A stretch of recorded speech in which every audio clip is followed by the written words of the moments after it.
mas aí de uma maneira bastante simples, um pouco essa cadena do que quisiera compartilhar com vocês, um pouco essa cadena lógica, não, de pensamento, que de alguma maneira culmina, não, no que estamos chamando do plano estratégico do fundo, que condensa, não, toda essa informação e que vai ser a guia de trabalho dos participantes, de quem está chegando, de quem quer ter informação sobre o fundo.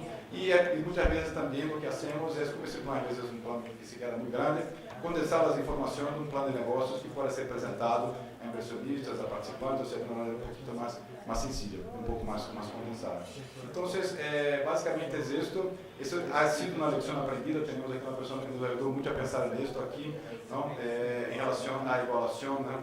Camilo está aqui, ou seja, um pouco desta, como passemos isso de uma maneira mais orgânica, uma maneira mais funcional e que pode exatamente permitir, não, que o fundo tenha elementos e tenha possibilidades exatamente de estar aí cada vez mais cumprindo os objetivos de largo prazo. Então, se eu me quedo acá, e aí eu invitaria os outros panelistas exatamente para poder nos compartilhar um pouco como foi feito algo parecido, como foi feito isso em cada uma das situações que estamos aí desenvolvendo em cada país. Muchas gracias.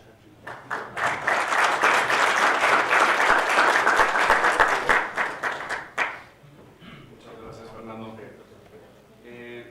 Tenemos esta primera parte en donde Fernando nos está llevando y enseñando el proceso y remarcando las partes claves en el proceso de planificación.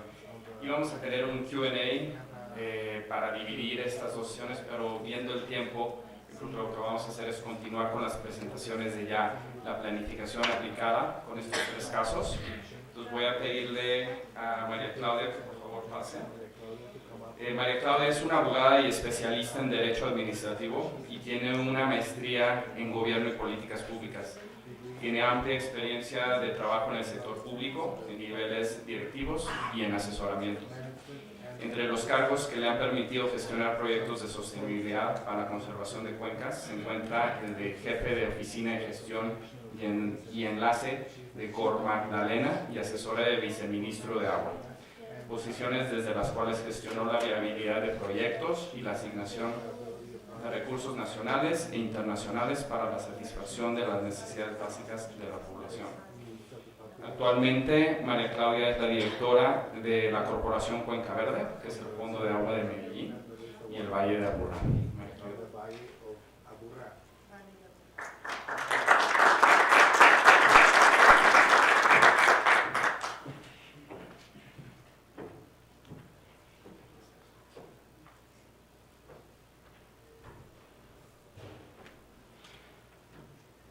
Bueno, buenos días a todos. Muchas gracias, Jeffrey, por la presentación y muchas gracias a TNC y a la Alianza Latinoamericana de Fondos de Agua por tenernos acá a Cuenca Verde como caso de éxito en el tema de planeación estratégica que hoy nos convoca en esta reunión. Cuenca Verde, su lema es un legado para el futuro, pero en todo el proceso de planeación lo que nos hemos dado cuenta es que hemos tenido que ir cambiando. Hoy en día Cuenca Verde es agua para el presente y legado para el futuro. ¿Qué es Cuenca Verde? Como bien se presentaba, es el Fondo de Agua de Medellín y el Valle de Aburrá. ¿Y cuál es nuestro objetivo y qué queremos? Promover desarrollo sostenible mediante la protección y mejoramiento y preservación de los servicios ambientales de nuestras cuencas abastecedoras, que para el caso son Río Grande 2 y La Fe, los dos embalses que proveen de agua a Medellín y a los 8 municipios del Valle de Aburrá, beneficiando a más de 4 o a casi 4 millones de habitantes y a más de 35.000 habitantes en estas cuencas abastecedoras. Iniciamos operación desde 2013. ¿Qué hicimos y cómo fue la etapa de planeación estratégica siguiendo cada uno de los pasos que ya Fernando había expuesto? Partimos de la base de que no se puede gestionar lo que no se conoce.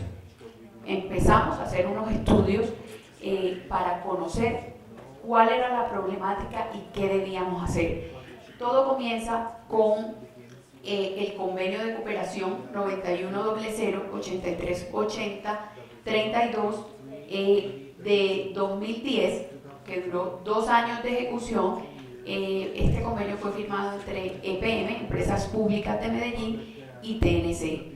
¿Qué se hizo durante el desarrollo de este convenio? Se compiló toda la información, se estableció la problemática, se corrieron los modelos matemáticos de los que hablaba Fernando, el Invest, el Fiesta, Río no nos tocó en ese momento, pero se corrieron estos modelos con el acompañamiento de Natural Capital Project de la Universidad de Stanford, de los expertos de TNC, con el acompañamiento de la Gobernación de Antioquia, de las autoridades ambientales para el caso Cornare y Corantioquia, y EPM, los municipios que hacían parte de las cuencas, todos participaron en la entrega de la información necesaria para mirar cuál era la problemática, qué está pasando, cuáles son las actividades que están haciendo daño o están perjudicando o haciendo aportes tanto de sedimentos como de nutrientes. Para el caso de Medellín, la problemática identificada fue contaminación de fuentes hídricas por la aparición de cianobacterias en los embalses, básicamente, y problemas de sedimentación. Actualmente Medellín no presenta problemas de cantidad de agua, sino de calidad de agua, y es lo que da origen, o lo que da origen sí, a la suma de voluntades en un fondo para tratar esta problemática. Con estos modelos, ¿qué se hizo? Se identificaron las zonas, se hizo la evaluación de lo que se podía hacer tanto en infraestructura natural como en otras alternativas, porque obviamente en el caso de Medellín va a estar la estrategia de infraestructura verde y de recuperación de ecosistemas, va a ir acompañada de la construcción de infraestructura gris, de plantas de tratamiento de aguas residuales, de construcción e instalación de sistemas individuales de aguas residuales para las poblaciones rurales y los predios que están mucho más alejados de las urbes, que están aportando cargas contaminantes a las fuentes hídricas principales y secundarias que llegan a los embalses. Como vemos, acá están los dos mapas que surgieron de los estudios. El primero es de la cuenca del embalse Río Grande 2, el segundo es de la cuenca de la Fe, y nos establecen las zonas donde hay que preservar los relictos boscosos. También nos establecen cuáles son las partes donde hay que aplicar buenas prácticas ganaderas y pecuarias en general. Ahí en la cuenca del embalse Río Grande 2 encontramos ganadería extensiva y nos indicaban los estudios y los modelos las zonas en las que se debían aplicar sistemas silvopastoriles, renovación de pastos y, en fin, prácticas en general de producción ganadera sostenible. Con base en eso, elaboramos y gestionamos nuestro portafolio de programas y acciones, bajo la premisa de optimizar inversiones maxificando los beneficios ambientales, donde ponemos un peso y obtenemos mayores retornos ambientales. ¿Con base en qué o teniendo en cuenta como horizonte cuáles objetivos? Primero, fortalecer la gobernanza del agua. Segundo, efectivamente mejorar la calidad de agua de las fuentes abastecedoras. Tercero, el diseño e implementación de un sistema de monitoreo e investigación aplicada. Y cuarto, manteniendo una gestión administrativa eficiente y efectiva. En el primer gran objetivo, entonces, elaboramos o desarrollamos el programa de cultura del agua para fortalecer la gobernanza a través de educación, capacitación y comunicaciones. Ese es el primer pilar de nuestro plan estratégico, cultura del agua. ¿Para qué? Para fortalecer la gobernanza. El segundo pilar es la integración de la gestión del recurso hídrico y la biodiversidad a través de ciertos programas con sus respectivas acciones, que conlleva la restauración de ecosistemas, la gestión del recurso hídrico y la biodiversidad, la gestión como tal de la biodiversidad y toda la implementación de prácticas de producción sostenible, porque vemos que no solamente hay ganadería extensiva, sino agricultura extensiva, sobre todo de un cultivo de papa que está dañando demasiado los ecosistemas y está arrasando con los bosques de ladera en las zonas de influencia del embalse. Adicionalmente, en la implementación y diseño del sistema de monitoreo e investigación aplicada, seguimos manteniendo la misma premisa. No podemos avanzar en la gestión si no mantenemos el conocimiento, si no nos llenamos de herramientas que nos permitan evaluar y reevaluar los planes que estamos implementando. Y digamos que dentro de este objetivo tenemos la gestión de la información y el conocimiento con programas como valoración de bienes y servicios ambientales, gestión interinstitucional con otras entidades para sistematizar la información que está atomizada y seguimiento y monitoreo tanto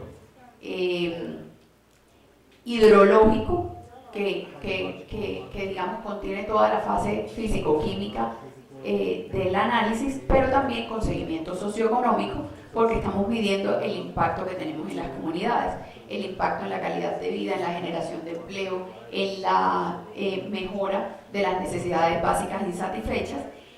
Y adicionalmente hacemos una gestión constante de aportantes y de asociados, así como un plan de comunicaciones y una evaluación interna y externa a través de nuestra junta directiva de la eficiencia de las acciones del fondo y del cumplimiento de los planes y programas y de las metas que nos proponemos año a año. Es así, digamos, como hemos ido estudiando, elaborando, implementando, retrocediendo y reevaluando si encontramos problemas en campo. ¿Por qué? Porque una vez se estableció el plan, se hizo efectivamente la validación en campo, tanto de lo que arrojaron los estudios, como de las acciones que íbamos a implementar, como también la compatibilización de esos planes con los planes de ordenamiento territorial, porque tenemos que respetar la legalidad de cada territorio, y los planes de acción de las autoridades que intervienen en cada territorio. O sea, es un trabajo múltiple de planeación y de consecución de objetivos comunes. Luego de hacer eso y de tener todo en planes, programas y acciones, ¿qué hicimos? Priorizamos en terreno por tipos de ecosistemas que vamos a proteger. ¿Por qué? Porque si vemos la cuenca de Río Grande 2, contiene 108.000 hectáreas a intervenir. No podíamos ni teníamos la capacidad operativa ni financiera para intervenir 108.000 hectáreas. Había que establecer los territorios prioritarios. Y para la cuenca de la Fe iniciamos, como vamos a ver, con 8.000 hectáreas prioritarias. Hoy en día, en esa evaluación de las estrategias y de los planes, hemos pasado a más de 40.000 hectáreas para impactar, por la necesidad que nos está mostrando el territorio. Por eso tuvimos que establecer unos elementos de priorización de las acciones que íbamos a hacer. ¿Qué priorizamos y qué establecimos? Que no había mejor manera de hacer una recuperación y una gestión de la biodiversidad que a través de las principales fuentes abastecedoras, a través del recurso hídrico. Nos iba marcando la conectividad, tanto en las zonas que nos mostraban los estudios de bosques, relictos boscosos aislados, como bosques de robles, como bosques de ladera, como de las presiones que se presentaban en el territorio, como los habitantes del territorio estaban acabando con el ecosistema. ¿Por qué? Porque adicionalmente encontramos que más del 85% de las fuentes hídricas se encuentran en territorios privados. entonces también nos vimos abocados a establecer una estrategia de negociación con los dueños de estos predios privados para llevarlos voluntariamente a proteger tanto las fuentes hídricas como los ecosistemas productores de estos servicios ambientales, que no solo los beneficiaban a ellos, sino que benefician directamente a todos los municipios del Valle de Aburrá. Entonces establecimos prioridad 1, prioridad 2, de acuerdo a estos bienes ambientales que nos interesaba proteger, y priorización de acciones para reducir los impactos ambientales por las actividades económicas y los que nos representaran mayor eficiencia en la gestión y mayor contribución en la gestión del recurso hídrico, haciendo énfasis en mejoramiento de la calidad de agua, en la regulación hídrica y en la disminución del aporte de sedimentos. Por ello es que nuestro programa bandera es la recuperación de las zonas de ribera de las principales fuentes abastecedoras. Y en esa recuperación de las zonas de ribera vamos haciendo un saneamiento integral de los predios al borde de estos ríos y quebradas. Y también una recuperación integral de los predios en zonas altas y de ladera que presentan nacimientos importantes. Ya luego de eso, viene la historia con ese panorama claro, ese mapa claro, lo que íbamos a hacer claro, la presentación y la gestión de asociados. Les presentamos unos programas claros de lo que vamos a hacer, de la importancia y las repercusiones que tiene esa priorización, y empezamos a buscar fondos. Fondos que, si vemos, han crecido desde 2014 hasta la fecha, y la tendencia es a que sigan creciendo por la efectividad de las acciones y por el impacto que hemos tenido en los territorios y lo que podemos mostrar. Y como vemos, antes de 2013 no habían inversiones como fondos. Si bien habían inversiones de EPM, de las autoridades ambientales, de muchas fundaciones, de organizaciones importantes, no estaban focalizadas a las acciones conjuntas que hoy estamos haciendo, y qué es lo que nos hace hoy ganar confianza y ganar fondos para seguir ejecutándolos. Tenemos en 2014 pues un porcentaje muy pequeño, pero estábamos encendiendo motores apenas, ganando la confianza de las comunidades y los asociados. Era un fondo nuevo, teníamos que empezar a implementar socializaciones, capacitaciones, quiénes somos, estamos en territorio, qué vamos a hacer, y obviamente a seguir trabajando en que coincidieran perfectamente los planes de acciones territoriales, los planes de acción de cuenca, los planes de las autoridades ambientales con lo que íbamos a hacer, y ser complemento y facilitadores para eso. Tenemos aquí más como informativo, tenemos las acciones. ¿Qué acciones hacemos en cultura del agua? Todo el tema de socialización del fondo, de cómo operamos, de qué hacemos. Educación ambiental, capacitaciones a las comunidades, capacitaciones en buenas prácticas ambientales, en buenas prácticas ganaderas, en buenas prácticas pecuarias, en la utilización de agroquímicos. Hoy en día tenemos alianzas con grandes productores de fertilizantes y agroquímicos que, dentro de su responsabilidad social, también van a nuestro territorio y enseñan y verifican y monitorean en sus clientes la manera como están aplicando estos productos. En gestión del recurso hídrico y la biodiversidad tenemos restauración de ecosistemas, estrategias de conservación para 2015 de más de 380 hectáreas recuperadas con un impacto de más de 3.300 hectáreas en territorio, solamente para el año 2015. Tenemos estudios hidrogeológicos, tenemos alianzas con la Unión Europea en esta recuperación de los ecosistemas para implementar servicios, pago por servicios ambientales.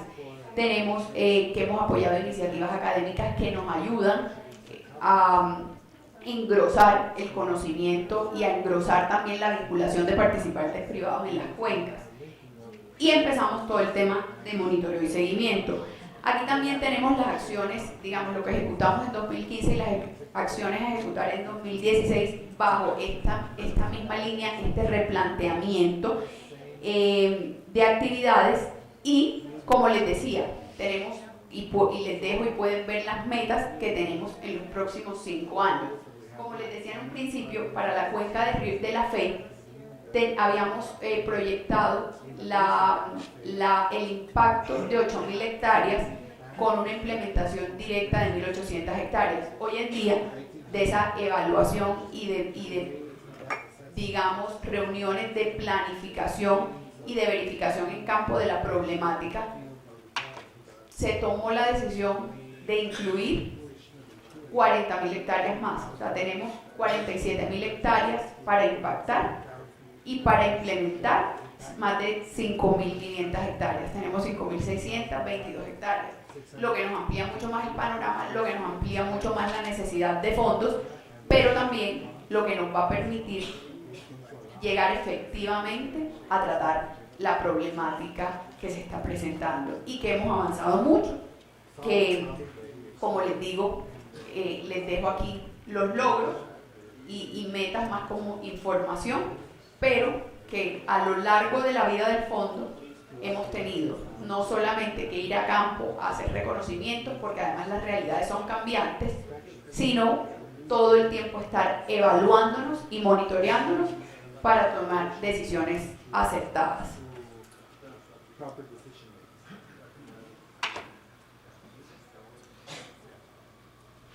Muchas gracias.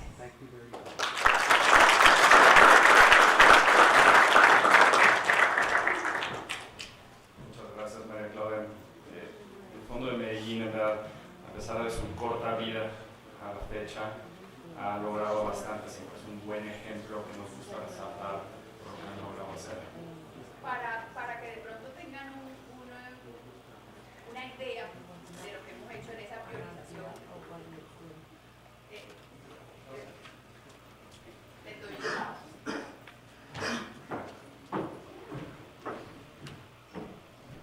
Les había dicho que en 2016 habíamos hecho más de 3.600 hectáreas de impacto en recuperación de biodiversidad, pero les voy a dar otro dato que es de pronto mucho más diciente en esa estrategia. Para 2015 habíamos recuperado 80.000 metros lineales, un poco más de 80.000 metros lineales de zonas de ribera en quebradas e interconexión entre fuentes hídricas y relictos boscosos. Esos 80 kilómetros corresponden más o menos a la distancia para los paisas entre Caldas y Barbosa, y para los que han viajado en rutas nacionales un poco desde Medellín, desde su casa en el Poblado hasta Tarazá, que es la mitad casi de la vía entre Medellín y la costa atlántica. Entonces, de verdad que ha sido un esfuerzo enorme con el apoyo del sector público y privado, pero pues son logros que nos llena de satisfacción mostrar en Cuenca Verde. Gracias, María Claudia. Voy a invitar a Samuel Barreto para que pase a hablar sobre el caso de Sao Paulo. Samuel tiene ya casi 25 años de experiencia en el área de medio ambiente y se unió a The Nature Conservancy en Brasil en el 2014. Inicialmente está dirigiendo el Movimiento de Agua de Sao Paulo, una iniciativa que fue liderada por TNC. El propósito de eso era para reforzar la seguridad hídrica de la ciudad más grande de Brasil. Y ahora es el gerente de agua para TNC en Brasil y está con su puesto encargado de tomar nuestra estrategia a un siguiente nivel. Samuel es graduado en Biología de la Universidad del Estado de Sao Paulo, con una especialización en estudios de limnología en agua dulce. Cuenta con una maestría en sostenibilidad de la Fundación Instituto de Administración, que está vinculada a la Facultad de Economía y Administración de Empresas de la Universidad de Sao Paulo. Y también posee varias certificaciones y ha estado involucrado en intercambios técnicos en Brasil y en el exterior, que abarcan temas tales como la gestión del agua, la huella hídrica y la administración del agua.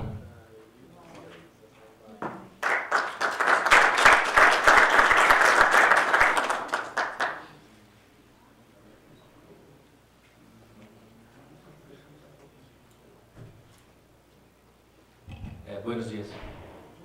Tengo una duda si hablo en portuñol o se fala en portugués. ¿Portugués?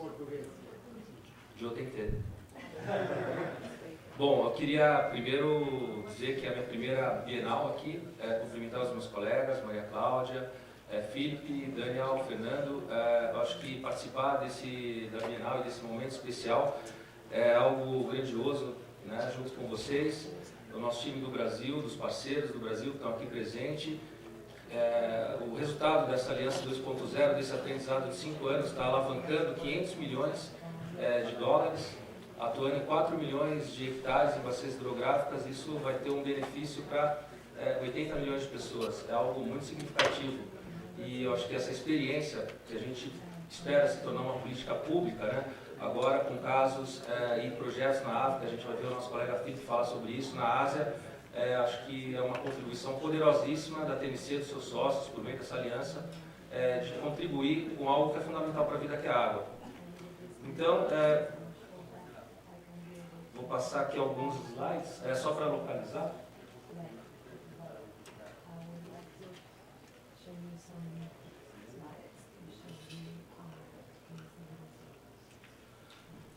Bom, só para localizar São Paulo, né? Aqui é a região metropolitana, uma região que tem mais de 20 milhões de pessoas e que a sua área de entorno, com outras áreas metropolitanas como Campinas, que está mais ou menos por aqui, nessa região da Bacia do PCJ, Vale do Paraíba, e essa região aqui do Médio Tietê, a gente está falando algo em torno de 30 milhões de pessoas. Então, só a região metropolitana de São Paulo, 20 milhões de pessoas. Os principais sistemas produtores de água de São Paulo são 6 sistemas produtores de água, 2 são os principais, um deles é o Cantareira, que antes da crise hídrica abastecia algo em torno de quase 10 milhões de pessoas, e o Alto Tietê, que tem uma distância entre essa região e essa, algo em torno de 90 quilômetros de distância, só para localizar, e abastece algo em torno de 4 milhões e meio de pessoas. Acho que os senhores devem ter escutado falar, porque noticiou muito, e São Paulo realmente chegou à beira do colapso. Esse sistema, o Cantareira, chegou a ter menos de 5% de toda a capacidade total do sistema.